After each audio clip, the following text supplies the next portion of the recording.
어쩜 이렇게 시간이 안 가는지 정말 버스 안에서 고인 이불 속에서 고인은 언제나 너에게 고인.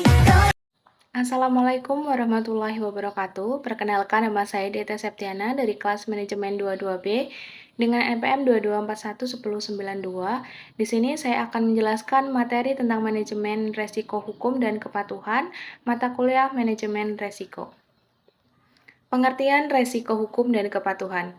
Resiko hukum adalah resiko akibat tuntutan hukum dan atau kelemahan aspek yuridis yang dialami suatu perusahaan. Resiko ini timbul biasanya karena kelemahan aspek yuridis yang disebabkan oleh lemahnya perikatan yang dilakukan oleh perusahaan. Ketiadaan peraturan perundang-undangan yang menyebabkan suatu transaksi yang telah dilakukan perusahaan. Resiko kepatuhan adalah resiko akibat perusahaan tidak mematuhi atau tidak terlaksana peraturan perundang-undangan dan ketentuan yang berlaku di sebuah negara.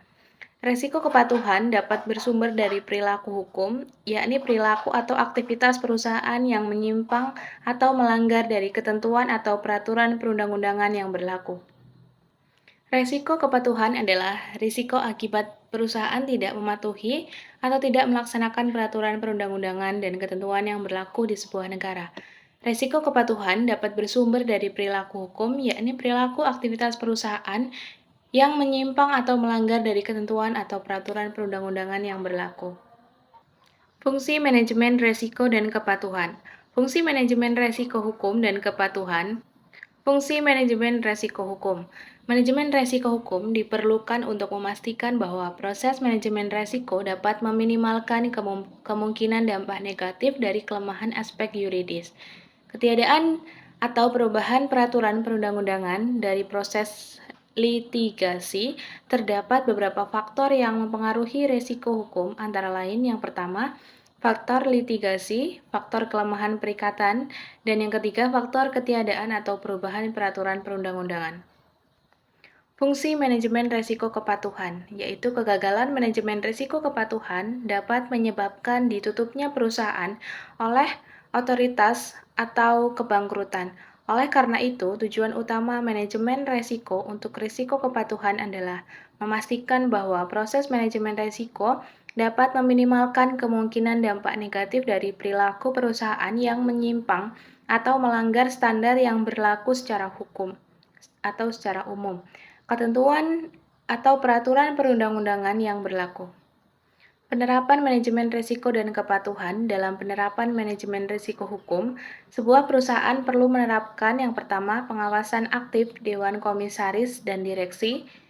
Pengawasan aktif Dewan Komisaris dan Direksi perlu didukung oleh adanya kewenangan dan tanggung jawab Dewan Komisaris dan Direksi, sumber daya manusia, serta organisasi manajemen risiko hukum. 2. Kebijakan prosedur dan penetapan limit. Dalam melakukan kebijakan prosedur dan penetapan limit, maka setiap perusahaan perlu menambahkan dalam tiap aspek kebijakannya, yaitu A. Strategi manajemen resiko, B. Tingkat resiko yang akan diambil, dan C. Kebijakan prosedur dan penetapan limit. Yang ketiga yaitu kecakupan proses identifikasi, pengukuran, pemantauan, dan pengendalian resiko. Sistem pengendalian inter. Perusahaan perlu memiliki sistem pengendalian inter untuk risiko hukum, antara lain untuk memastikan tingkat respon perusahaan, kelemahan aspek kritis, serta ketiadaan dan atau perubahan peraturan perundang-undangan serta proses litigasi. Penetapan manajemen risiko dan kepatuhan. Penetapan manajemen risiko kepatuhan di perusahaan idealnya mencakup yang pertama, pengawasan aktif Dewan Komisaris dan Direksi. Dewan Komisaris dan Direksi harus memastikan bahwa manajemen risiko kepatuhan dilakukan secara terintegrasi dengan manajemen risiko lainnya yang dapat berdampak pada risiko kepatuhan perusahaan. Yang kedua, kebijakan prosedur dan penetapan limit.